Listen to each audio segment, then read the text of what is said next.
Bienvenue dans cette vidéo tutoriel sur le programme SketchUp. Euh, Dans la première vidéo, on va voir les fonctions de caméra et les fonctions pour commencer un fichier.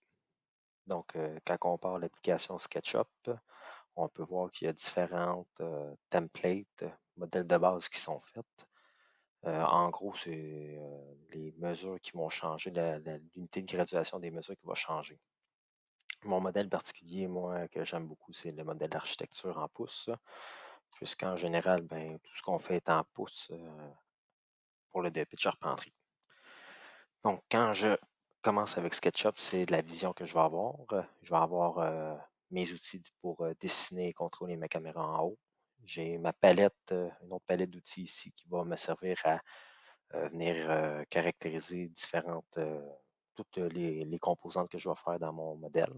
Et puis, ben, dans les onglets qu'on a en haut ici, les plus importants qu'on pourrait aller voir en partant, ben, on va aller voir dans l'onglet Fenêtre.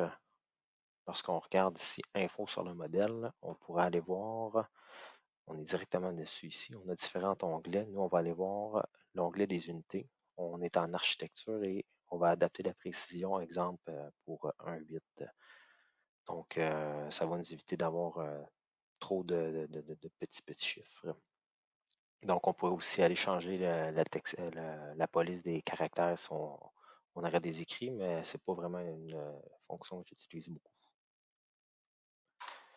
Donc, si on regarde les outils qu'on a en haut ici, on voit les outils pour dessiner et puis on va commencer avec des outils pour la caméra. Donc, l'orbite, c'est soit que je peux aller cliquer en haut, ou bien je vais pouvoir utiliser aussi la molette de ma souris.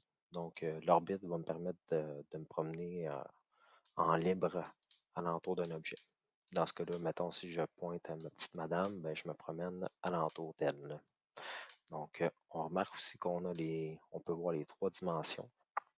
On voit la hauteur en bleu, la largeur en rouge et puis la profondeur en vert. Donc, ça va me servir à me situer lorsque je vais faire mes modèles plus tard. Après ça, avec la molette, je peux aussi utiliser le zoom. Donc, lorsque je fais rouler la molette, ça me permet d'aller activer la fonction de zoom que j'aurais ici normalement.